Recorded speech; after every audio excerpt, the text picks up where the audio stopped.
Olá pessoal, tudo bom? Empreendedores que assistem e que seguem o Bodega de Negócios. Sejam bem-vindos a mais um episódio e dessa vez com dois amigos, atletas, empresários, empreendedores e uma história que vocês tenho certeza, vão se identificar com essa história. Então, mais uma vez, sejam bem-vindos nossos patrocinadores Gedon Malhas, a malha que veste o Bodega de Negócios. Sud, o nosso chopp, melhor chopp do Brasil. Tem que tomar um gole, né? É bom demais esse chopp, né? Esse é. Opa! Karine já é apaixonada pela da Mouse Beer. Mouse Beer, né? Também gosta.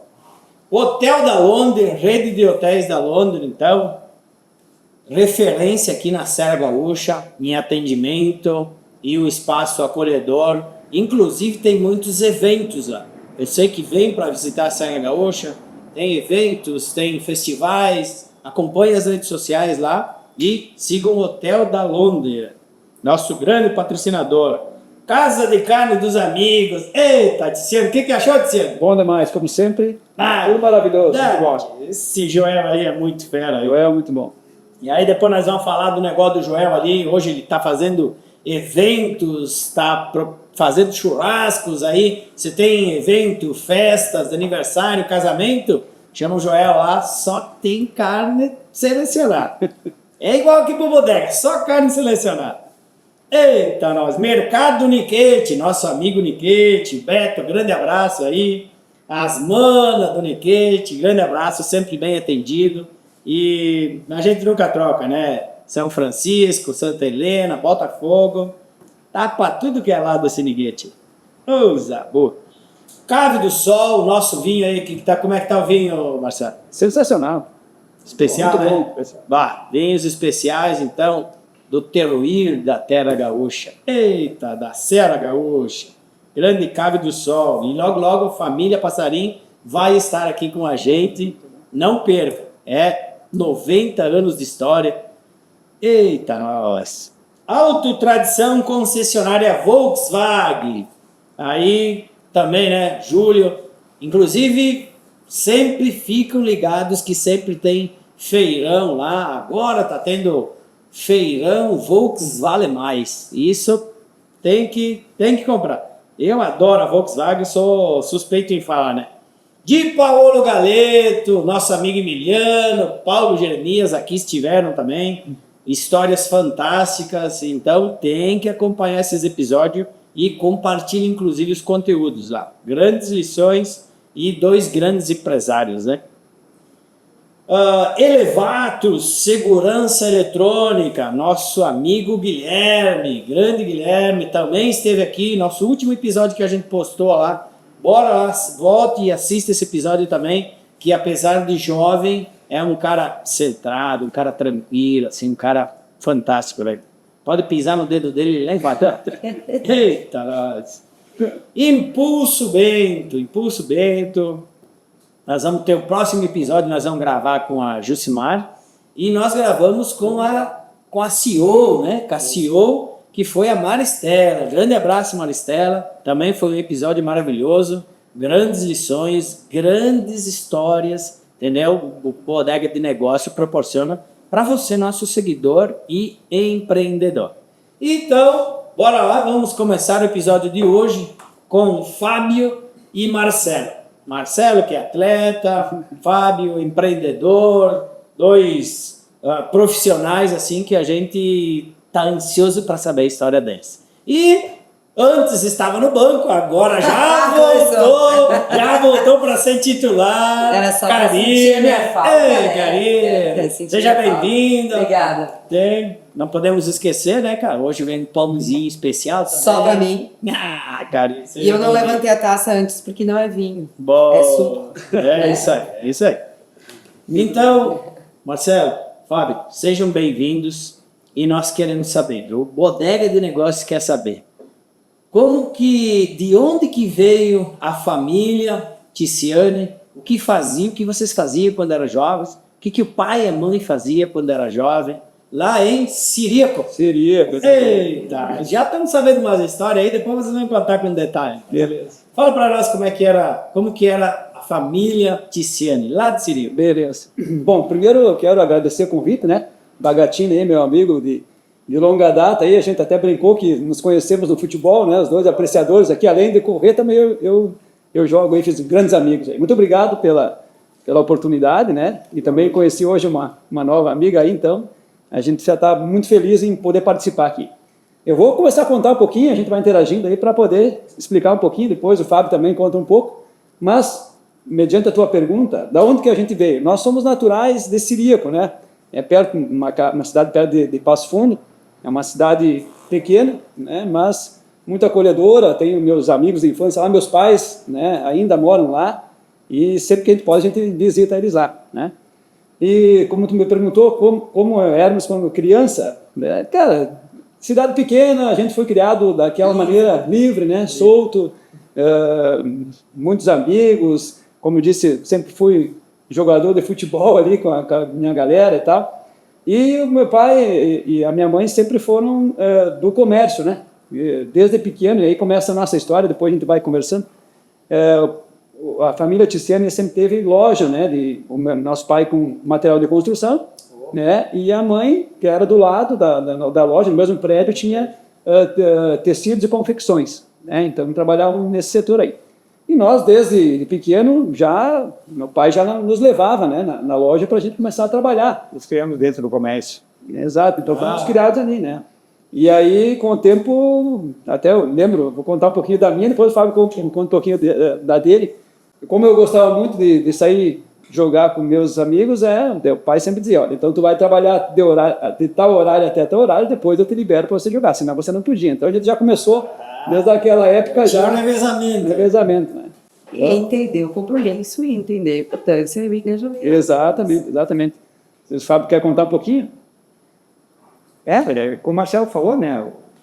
Desde que a gente era muito pequeno, a família toda já tinha comércio, não só o nosso pai, nossos tios também, né? Ele tinha outros comércios, tinha supermercado, tinha outros empreendimentos na cidade. E a gente aprendeu Regras, desde o início. Isso, regras, comprometimento, atendimento ao cliente, toda essa parte que o comércio exige, a gente, desde que a gente foi aprendendo com nossos pais. Qual a diferença de idade dos dois? Praticamente 3 anos, eu acho que é. É por isso 3 anos, eu sou 3 anos mais velho que o Marcelo. Vocês brigavam muito? Isso aí a Karine depois vai fazer uma pergunta, certo? Nós brigávamos bastante. Mas que Tô assim, ó, agora mesmo, né? Brigamos. Não sei quantos anos atrás, mas assim, meus filhos têm 3 anos de diferença e brigam 24 horas por Olha dia. só, né? Como é engraçado. A gente brigava muito quando era pequeno e agora a gente tá junto há 26 anos. Não, isso me alegra, me alegra. É isso mesmo. É isso aí. E a gente se dá super bem, sempre tudo muito tranquilo. Existia bullying? Vocês faziam bullying um com o outro ou não? Olha, um com o outro até não, né?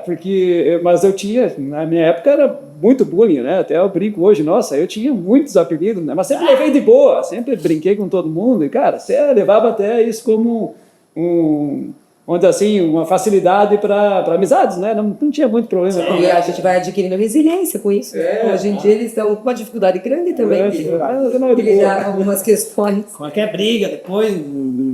Dava um jeito. Dava um jeito. Daí, depois os melhores amigos e assim vai. Exato.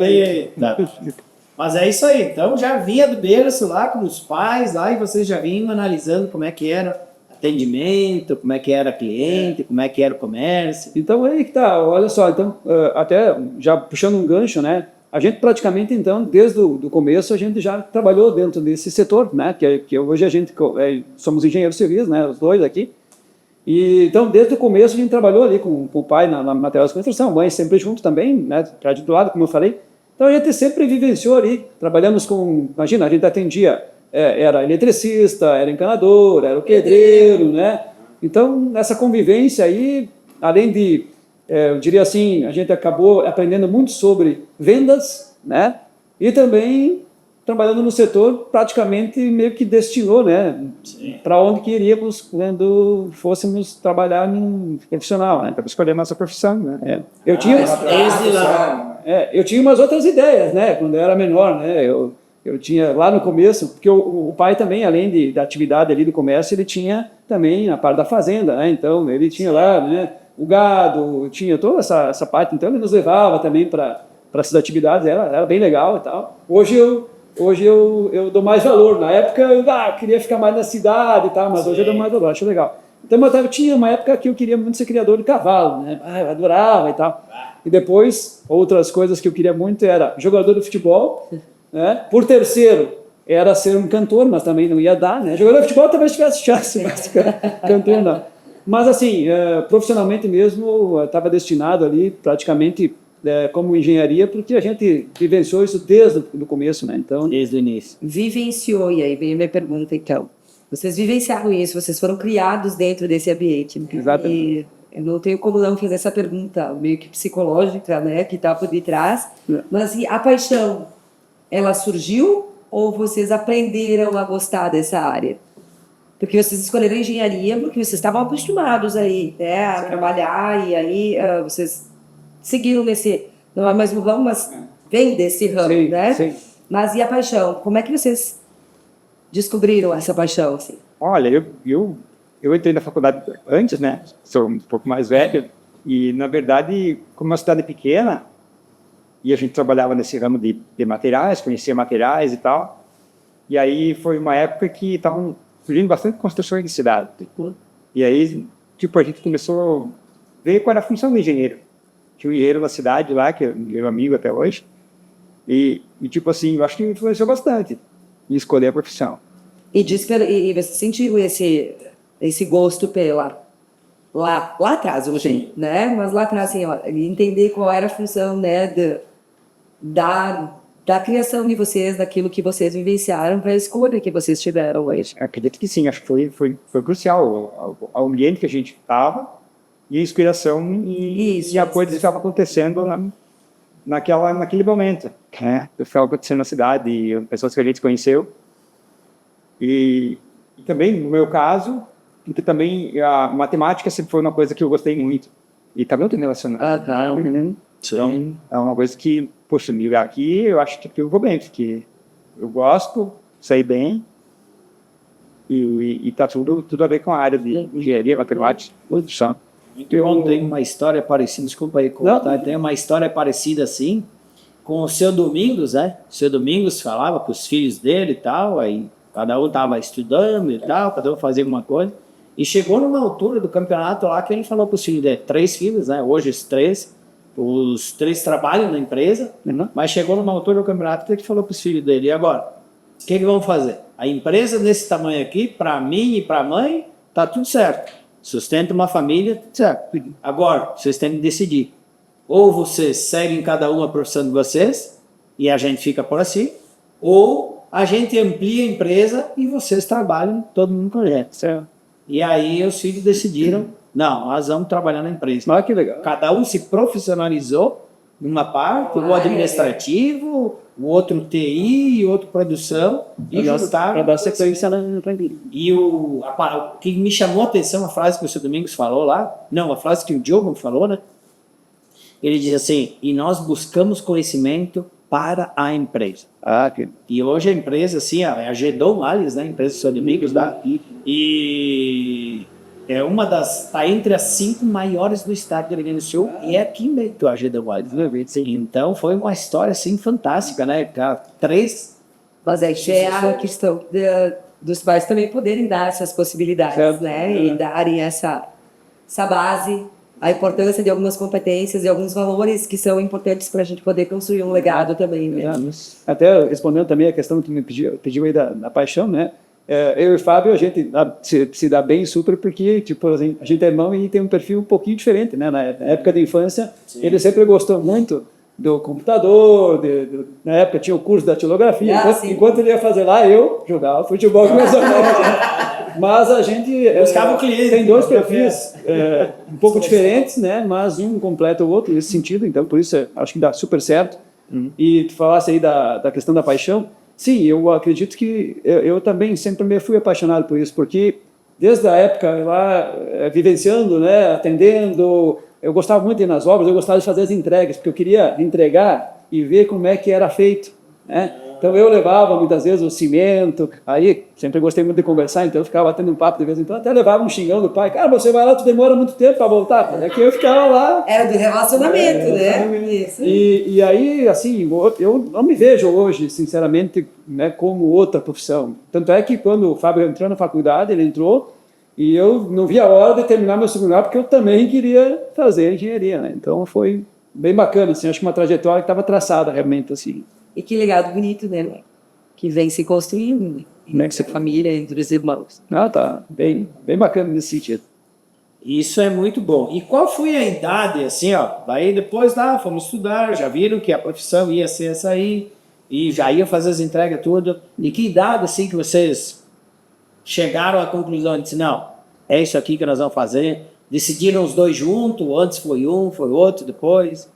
Antes foi ele, né, porque ele era mais velho, então ele estava ali, né, praticamente terminando o segundo grau, né, Fábio? Aí chegou o momento, ele acabou indo para a engenharia, né?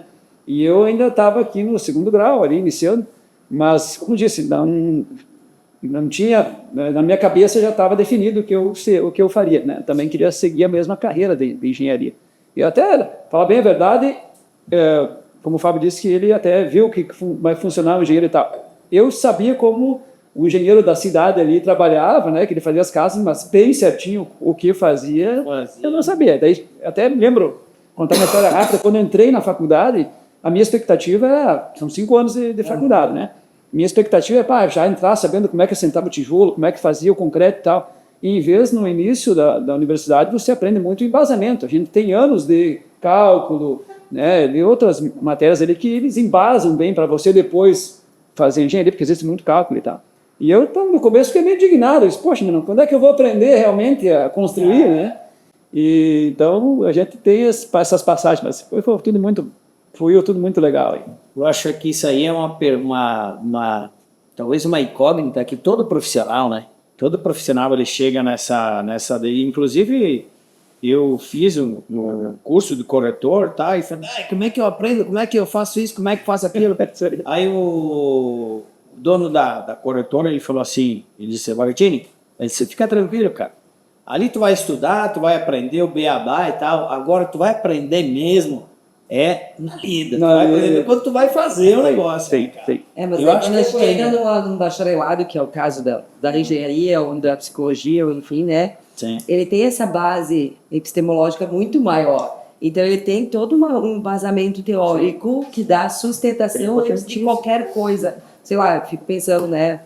Como é que eu vou fazer um cálculo estrutural? Não sei, nem sei se eu estou falando certo. Não, é isso aí mesmo. Mas fazer um cálculo estrutural, ver que tipo de material eu vou usar, que tipo de concreto, não sei, enfim. Mas eu preciso saber os fundamentos do concreto, sem a base, da base, tu não tem consegue entender lá. Né? Então tem toda uma construção desse conhecimento. E eu acho que o bacharelado ele tem muito disso. A gente entra querendo ver a coisa concreta. Quer ver logo. E só que demora. E hoje, na verdade, o que eu enxergo, né, com a parte da tecnologia, né, tá deixando todo mundo um pouco mais ansioso. A gente quer o imediatismo, que é muito rápido. Então, se eu na época lá já tinha essa vontade de aprender logo, imagino que hoje está muito maior, né? Mas tem que ter a base, né? Porque, por exemplo, hoje existem softwares poderosíssimos, né? Em qualquer profissão, mas na nossa tem. Sim. Então, se você não tem o embasamento, você precisa fazer testes. Essa é uma ferramenta, ele é um meio, mas o fim, ele depende do teu conhecimento. Então, você precisa pegar esse software, abastecer ele com informações que você vai executar, mas é importante que você faça uma análise para que realmente aquilo te traga algo concreto, realista e o necessário, não mais nem menos, mas o necessário. Né? Então, tudo isso é efeito da base que a gente teve lá atrás. Quando o Baga perguntou para você sobre... o Fábio se formou antes, acredito eu, né? Como é que vocês decidiram, assim, se juntar nessa questão? Quando que isso apareceu? Vocês seguiram o mesmo ramo, mas quando que isso surgiu, assim? Na verdade, como eu me formei 3 anos antes, eu fui seguindo o caminho, né? Inclusive, já não estava mais na loja do pai? Mais na loja do pai. Já, depois da formatura, é um momento muito difícil, porque a gente não sabe, agora vai para onde? O que eu vou fazer? vou procurar emprego, vou abrir algum negócio, o que eu vou fazer? Então, uma alternativa que surgiu na época foi procurar, investir. Tá? Então, eu passei um tempo em Itapema, Santa Catarina, fiquei 1 ano e pouco por lá. Então, eu consegui emprego de algumas consultoras. Foi uma experiência muito legal. Do ponto de vista positivo e até negativo. Porque a gente Importante que tem os dois, né? Quebra a cara e segue e escolhe outra coisa. Claro. Então, até eu me casei nesse período, depois a gente voltou de lá e aí a gente veio se estabelecer aqui em Bento. O convite de um amigo nosso também, um amigo nosso que já trabalhava aqui, era da cidade, já trabalhava aqui, ele disse, Fábio, vem aqui para Bento, aqui a cidade só cresce, aqui tem oportunidade para todo mundo, já tem um amigo meu aqui que quer construir um pavilhão, aí ele já vou te encaixar aqui para fazer o projeto ali, e aí a gente, bom, vou lá ver, vamos ver então. E, cara, foi dando tudo certo. A gente já se encaixou no projeto, a gente já veio morar para cá, já arrumei um outro emprego com uma outra construtora maior aqui logo em seguida, fiquei trabalhando 2 anos. E aí foi o momento que o Marcelo terminou a faculdade dele.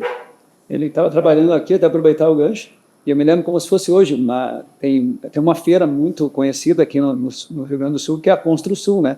E na época teve um tempo que ela foi em Bento, e nós ainda éramos estudantes, e o Fábio já estava aqui. E aí, fiquei sabendo que era em Bento, eu fiquei... Aí convidei toda a minha turma e tal, precisamos ir e tal. Você te lembra, né, Fábio? Sim. A gente veio para cá e, daí... A vontade daquilo terminar e de começar a trabalhar é imensa. Eu não me lembro como até hoje, né? Que foi aí na Funda Parque, né? E a gente veio, participou, imagina, eu era estudante, então... E agora, depois de um tempo, faz uma análise, né? Eu agora há 26 anos trabalhando aqui nessa cidade, onde eu vim na época de estudante e me imaginei, né? Trabalhando aqui. É muito legal, muito gostoso, né? Esse sentimento. Muito bacana. O que seria uma obra padrão? O que seria, tipo assim, o cliente chega para ti, eu chego para vocês hoje, quero fazer a casa dos meus sonhos. O que eu teria que chegar para vocês e dizer assim, eu tenho isso, aquilo. Quais seriam os primeiros passos? Boa. Dinheiro. Eu tô brincando. Isso é necessário. Isso não tem como fazer Sem dinheiro não dá. Na verdade, acho que a pergunta é bem interessante. Na verdade, uma dúvida que todos têm, como eu tenho dúvida em alguma outra coisa que eu vá fazer que não é minha expertise, né? Então, lógico, o pessoal chega tentando entender como é que funciona, né? Então, tem um procedimento desde do início. Eu diria que a trajetória vem desde a compra do terreno, né? Muitas pessoas compram um terreno lá porque gostam do local ou teve uma oportunidade e tal, mas eu acho que o ideal seria ele procurar um profissional para comprar o terreno. Porque um terreno mal comprado, não só a nível documental, que isso é muito importante, mas também a nível característico do terreno. Dependendo do que tu quer construir, esse terreno ele pode ser muito benéfico ou ele pode ser uma armadilha para você, né? Então, se tu quer uma vista e tal, um terreno em declive, aclive, talvez vai te ajudar. Se você quer investir menos em contenção, o terreno plano seria o ideal. Então, tem várias coisas que, né? Então, começa por ali, a parte documental, né? A questão de um projeto para você iniciar. Quero fazer minha casa, como tu colocou um exemplo. O que eu sempre costumo dizer para o cliente é o seguinte: o ideal é você entender, eu sempre digo, primeiro de tudo você tem que fazer orçamento, mas não é o orçamento da obra, o primeiro orçamento é o teu. Você precisa saber quanto você quer ou quanto você pode investir. A partir desse valor, tudo vai começar a ter. Né? Daí... Porque, exato, aí você vai ter que chegar, aí você vai, bom, eu tenho X valor, então, esse X valor eu sempre costumo dizer, eu uso mais ou menos essa referência, tá? Tipo, 15% você meio que reserva para o terreno, né? 80% para a obra e 5% entre taxas, impostos. É um apanhado geral, mas para você fazer essa conta. Então, quando você tem isso em mãos, você vai chegar, por exemplo, você vai ter que contratar os profissionais. Contrata não, arquitetos, engenheiros para fazer os projetos, mas ali o ideal é você fazer o quê? Você passa essa situação, né, para o profissional, para ele poder trabalhar já em cima do número que você quer.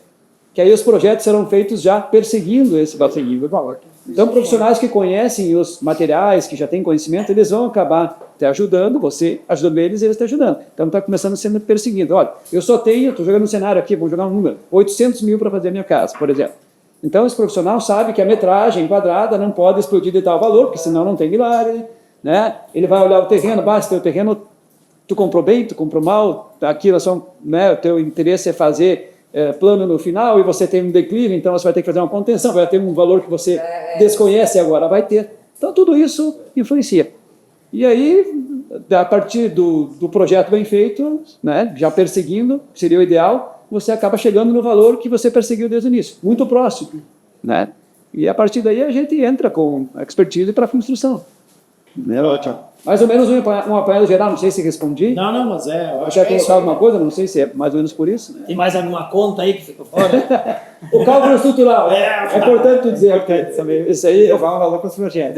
lá em casa, quem faz hoje os cálculos estruturais é o Fábio, né? Então, Ele já disse, né? Desde o início, ele era da matemática, né? e olha só, aproveitando só, antes de fazer uma introdução, que vai falar um pouquinho sobre o estrutural. A parte estrutural de uma obra, ela é uma das partes mais importantes. Às vezes as pessoas pensam assim, eu tenho que economizar, escolher um porcelanato, em vez de R$100 metro quadrado, vou botar 80 para economizar. Isso não é o que vai fazer diferença na tua obra.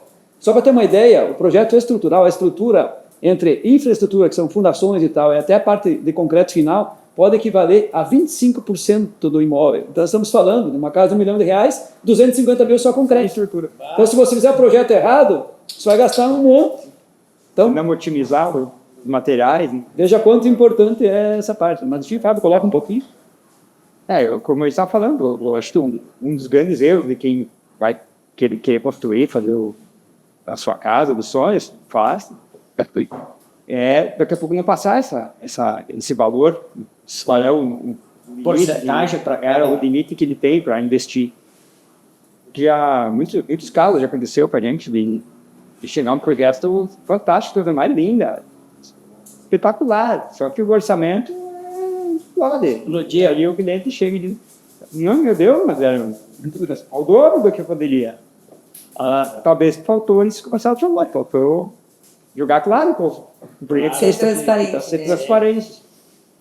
É isso aí. E qual que foi a história, agora falando em fatos, né? Qual que foi a história mais marcante que teve, assim, ó, tipo assim, ó, ia fazer um negócio, mas não deu e acabou na metade da casa. Bom, estou tentando me lembrar alguma situação assim. Eu, na verdade, eu até vou apontar, eu não me lembro agora, Bagatino, te dizer, sinceramente, Sim. assim, foram muitos anos, muitas coisas, eu teria que fazer agora um raio-x geral para poder alguma coisa, mas o que eu posso colocar, tu citou no final, assim, realmente não aconteceu para nós, mas a gente, entre aspas, assim, já foi resgatar, eu diria assim, uma situação de alguém que começou a construir, infelizmente parou na metade do caminho, né? Porque realmente, eu acho que surgiu lá nessa situação, né? Entrou pensando que era uma situação e, na verdade, ocasionou outra. Então, não conseguiu terminar a obra em virtude que acabou ali a verba e tal, porque isso tem muito, tá? Como as pessoas não têm um conhecimento profundo, né, de como funciona, muitos tentam ajudar. Até o pessoal da construção civil tenta ajudar, tem uma expertise, mas tu saber realmente quanto custa e tal, não adianta, você vai ter que ter já um conhecimento vasto já no mercado, ou você realmente planilhar isso. Uma ideia de quanto vai te rodar com... E aí acontece isso, o pessoal começa a entrar pensando que, imagina, com tal valor eu vou terminar, e tu tá ali, cobriu, rebocou a casa, tá na metade, um pouquinho mais, e se foi o dinheiro. E isso aí é um baita de um problema, né? Porque pode ocasionar uma dor de cabeça aí gigante, né? Desculpa, essa pergunta aqui, ela foi uma pergunta meio que proposital, né? Para vocês aí de casa, né? Saberem que nunca uma venda, ela é intencional, mal feita, né? Porque se o profissional é bom, ele vai deixar claro para o cliente dele, né? Tipo assim, ó, custa tanto por metro quadrado, a tua casa é um alto padrão, então esse é o custo, tu vai gastar tanto, tu tem quanto, então vamos chegar ao denominador aí. Eu acho que pode variar talvez 10%, para mais, para menos, 15%. Aí é uma ótima negociação, né? Tem. Eu costumo dizer que, por exemplo, tu falou aí em alto padrão, né? Sim. Isso, nosso foco hoje principal é a construção de médio e alto padrão. Só que o que é o alto padrão, né? É só o valor? Sim, ele está agregado a elementos construtivos, né, com maior poder aquisitivo, esquadrias, né, de melhor porte, de melhor acabamento, sim. Mas eu costumo dizer que o alto padrão ele está E eu acho que ele atende a 3 pilares, né? Um é o projeto já, quando você já faz ele, você já consegue identificar o padrão dele, né? Ele vai ter já métodos construtivos ali, já remete àquele padrão. Os materiais que ali serão escolhidos, ele pode ser um material bem mais elevado de valor, mas pode ser um material de bom gosto, né? Mas o terceiro pilar é a aplicação desses materiais. Então, se um desses 3 pilares não acontecer, não acontece a casa. Não adianta eu comprar ali um porcelanato lindo e maravilhoso, uma louça sanitária maravilhosa, um telhado sofisticado, se a mão de obra, a execução, a aplicação, né, ou quem vai fazer para ti não sabe aplicar. Então, o material de altíssimo padrão, mal aplicado, vira uma casa de baixo para baixo. Né? Então, são 3 pilares importantes para andarem juntos. Boa! Que fique claro isso, né? Exatamente. Preciso reclamar uma coisa. Claro. Tá me incomodando, sabe que me incomoda você. Ah, já pedi. Como é que vocês se juntaram? Primeiro, como é que surgiu o negócio de vocês? Tem isso que ela falou ainda. Segundo, eu vejo que vocês, da conversa de vocês têm competências diferentes, né? Desde sempre. Eu acho que isso ficou bem claro lá da história, quando trabalhava com o pai. Né? E agora continua, né? O cálculo estrutural é com ele. Né? É verdade. Quando olha o Instagram, os vídeos são contigo. Então tem essa coisa da relação, da comunicação, né? Do cálculo. Então, assim, são competências diferentes e complementares. Perfeito. Dentro da mesma formação. Muito bem observado. Né? Que já é isso lá de trás, não é só de agora. Né? Então, qual o propósito de vocês assim, enquanto empresa? Mas antes, eu queria saber como que surgiu, né? Como que vocês fizeram? Vamos juntar e vamos trabalhar junto. Vamos montar esse negócio, vamos estruturar e isso vai dar certo, assim, né? Quais são os princípios do negócio de vocês? Acho que começando pela primeira. Quando o Marcelo resolveu ir para cá, para Bento Gonçalves, então a primeira ideia foi a gente montar uma loja de materiais construção, já com o apoio do nosso pai, que já era do ramo. Então a primeira coisa que a gente fez foi encontrar o local, abrir uma empresa de comércio, porque eu acho que também é um ponto de referência, né? Você entra no mercado, começa a ficar conhecido, aí abre a porta para depois começar o outro negócio. Vocês seguiram dentro dessa linha. Foi bem acertado nesse ponto, porque há muito mais portas você começar a ser conhecido nos comércios unidos. Envolve muita gente. Então foi isso, abriu uma loja de materiais de construção, lá onde tem hoje a Futebol, no bairro, e foi um desafio muito grande no início, né? E abrir um comércio novo, uma cidade que o pessoal ainda não conhece, mas, e aí a gente abriu junto a loja, nós dois. Depois o Marcelo conta um pouco mais como foi o desafio do início lá. E isso abriu numa sequência ali, como disse, foi a porta de início para a parte da engenharia, que começou logo depois. Vai na casa do Adriano e diz, tô precisando de um engenheiro, indica alguém. Opa, e a gente foi muito bem recebido pelo pessoal do bairro, ali, pelo pessoal da região. Todo o pessoal da Pedro Gonçalves recepciona muito bem todo mundo que vem da história. Isso a gente tem que sempre falar, né? Então foi muito bem recebido por todo o pessoal do Boro, quando a gente voltou à loja. E logo a gente começou a crescer. Deu certo. E você pode complementar um pouco mais a sequência. Eu lembro que, como se fosse hoje, eu me formei, o Fábio já estava trabalhando, e aí, no dia anterior à formatura, festa e tal, me formei, no outro dia acordei desempregado. Tipo, poxa, agora o que eu vou fazer, meu Deus do céu? Muito bonito, né? Mas agora eu preciso fazer alguma coisa. Aí o nosso pai disse, cara, faz o seguinte, vamos montar uma filial da material de construção lá em dentro, né? Eu tenho a loja aqui, o que a gente vai fazer? Vocês vão para lá, ver se o Fábio quer continuar trabalhando lá, senão daqui a pouco ele vai te ajudar e tal. E eu me senti um pouco inseguro fazer sozinho. Vamos lá, desafio. Aí eu vim para cá e a gente veio com essa ideia. Então alugamos, como o Fábio falou, e o pai, me lembro como se fosse hoje, ele tinha uma loja bem estruturada lá na cidade. Então o que ele disse? Olha, eu tenho bastante mercadoria aqui. O que a gente vai fazer? Vamos pegar aqui 1/3 das coisas que eu tenho aqui, vou mandar para lá e vou montar essa filial. Né? pá, show de bola, vamos embora. Então a gente começou, montamos a loja ali rapidamente, a gente já manjava disso, né? Ainda mais agora com mais experiência ainda e mais conhecimento, a gente montou a loja. E aí sim, os desafios foram grandes, porque a gente começa, né? Sempre que tu começa, como o Fábio disse, fomos super bem recebidos, isso não há dúvida nossa. Até hoje a gente mora no Borgo, né? A gente começou ali, a gente mora ali e adoramos o bairro. Tinha o que na época? 22, 23? Anos, eu me formei com 23, o Fábio também. A gente entrou com 18, em 5 anos a gente se formou, que é o período da universidade. Tinha 26. Depois a gente acabou fazendo algumas especialidades, mas foi lá no decorrer. Né? Então a gente montou a loja e aí o desafio foi grande, porque você não conhece muita gente, então o pessoal também começava a comprar, a gente acabou fazendo amizades e cada vez vinha mais e mais e mais pessoas, e nós montamos o material de construção junto. E aí, esse também foi um grande desafio, tá? Porque o pessoal chegava, e claro, imagina, tu comprar, né, um projeto de uma casa, do teu sonho, Escritório de engenharia. o escritório de engenharia, né, desculpe, e aí eles chegavam, soube que vocês são engenheiros, nós sim e tal, a gente conversava, atendia, mas a pergunta que sempre vinha era a seguinte: onde é que vocês já fizeram alguma coisa? E a minha resposta: olha, a gente não fez nada ainda, porque a gente está começando. E isso, claro, desencadeava um pouquinho de medo, né? Sim. Eu acho que essa é a palavra que eu também teria. Então, no começo foi um desafio muito grande, a gente fez de tudo, né? A gente ergueu o porão, a gente fez muita coisa assim que muita gente não queria, a gente fazia, que era para começar a ganhar mercados, né? E com o tempo a gente foi... E experiência, né? Sim. Nessa área. Porque a experiência do material e construção não tinha. Podemos dizer para vocês que, assim, de todos esses desafios, sim, dá para falar sem medo de errado que a gente adquiriu uma experiência bastante vasta, né? Bem embasada, porque meio que quase tudo na construção civil a gente já fez. Então, dá para se dizer que foi um desafio, mas ganhou... Experimentaram vários... exatamente. Então, nesse sentido aí.